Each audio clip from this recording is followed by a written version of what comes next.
Hello, good morning guys. Kasabong Luzon, Visayas, Mindanao. Nandito naman ako ngayon sa umaga na ito ngayon dito sa isa kaparte ng manok ko. Magpakain ako. Bago ako magpakain, iko-content ko muna ang akin history sa entry ko kahapon sa Salungang Kapit San Juan. Dugtungan ko yung nasabi ko kahapon dahil lang madali ako dahil magpakain sa manok kahapon kasi dumating. Bago ang lahat, pagpatuloy ko kasabong, magpasalamat muna ako sa inyo lahat sa aking mga subscribers, sa aking mga followers, sa aking mga viewers dito sa aking YouTube Kalyaw Kasabong TV. Thank you sa inyo na sa pag-subaybay sa pagpanood sa aking i-upload na mga content, mga video tungkol sa mga alaga kong simpleng manok na ginagamit ko sa mga entry ko sa mga labanan sa sabungan ko.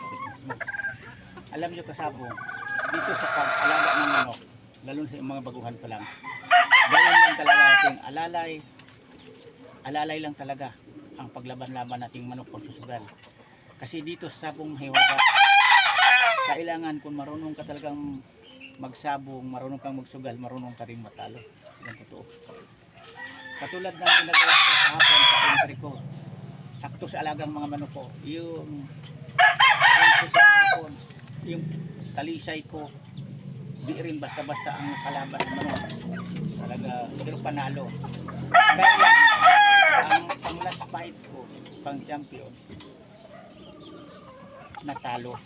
Kaya yung sinasabi ko sa inyo dito sabong hindi kayo makasigurado, mahiwaga to talaga yan. Kahit hindi silamang na ang manok ko, sa tingin ko, sa loob-loob ko magka-champion na ako. Pero noong bandang huli, natalo pa ang manok ko sa tukaan, nakatuka pa ang kalaban. Totoo lang yan. Kasi dito sa larangan sa ito sa sabong, ang mga manok talaga ngayon, kagalingay na. Bukod na quality ang linyada, winning line, mananalo, sa pag-alaga din yan. Natatalo nga ang mga manok ko masakto sa alaga din, lalo na kaya kung hindi ko alagaan to ng gusto. Yan.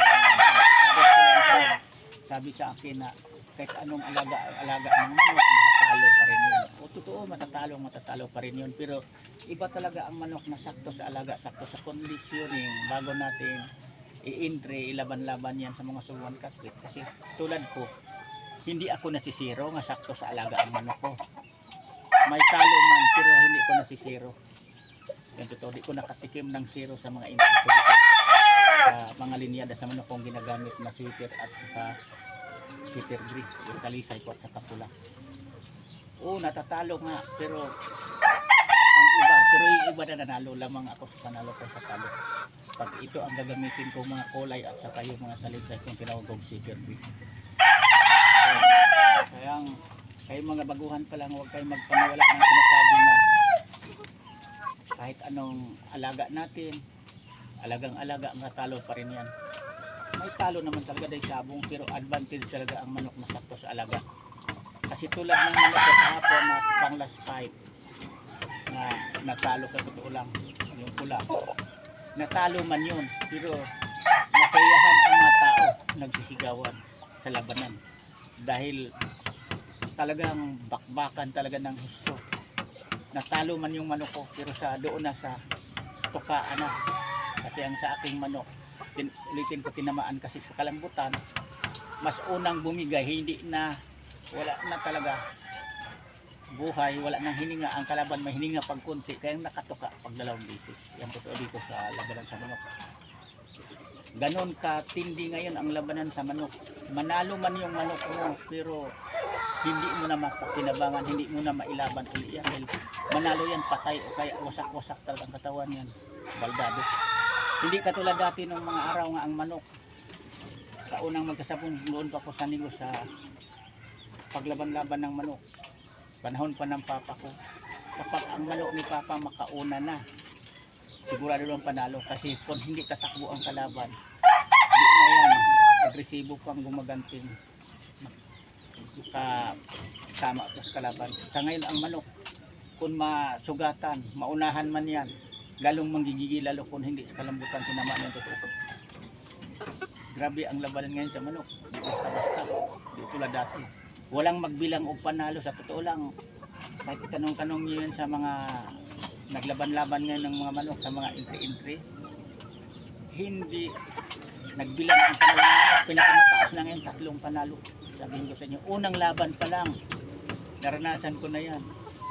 Hirap na hirap ang manok mo. Kung makalaban mo, mga saktong magmamanok din, mga quality, sakto sa alaga. Ang manok mo niyan, kung manalo man, hindi mo rin pinabangan, wasak-wasak din ang katawan niya. Kaya ngayon, padamihin manok.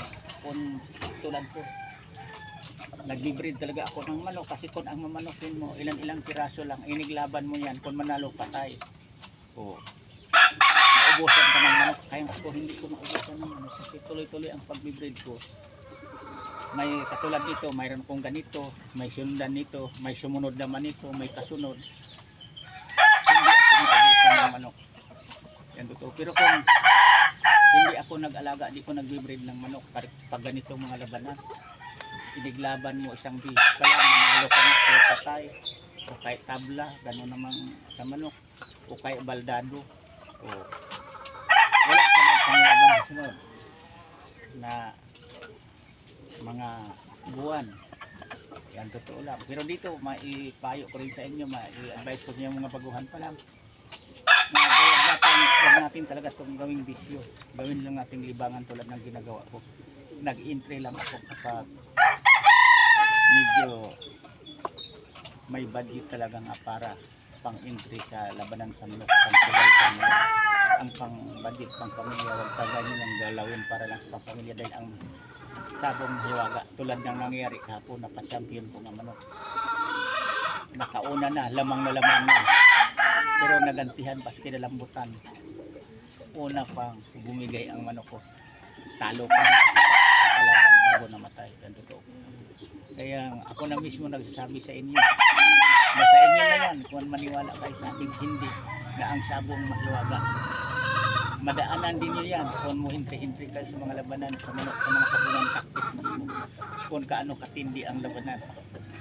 Doon nyo maranasan na imbis panalo na kayo, natalo pa kayo. Pero di bali ako kasi kung matatalo man ako, wala nang obligasyon pa ako na problemahin maliit pa akong mga anak kasi ang anak ko lahat yun nakapagtapos na, may mga trabaho na, may kanya-kanya na silang pamilya. Pero ang ginagawa ko, alalay ko, parang hindi maging kawawa ako na sa gumero. May talo ako pero lamang sa kanila. Yan lang, maraming salamat sa pagpanood.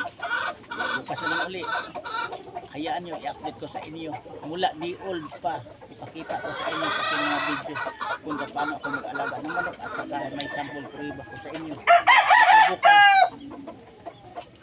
kung doon ako makapag-content sa bahay, kung pwede na ipakita ko sa inyo ang aking Grayson Kalisay na nanalo, ipakita ko sa inyo sample prueba. Yan lang, thank you for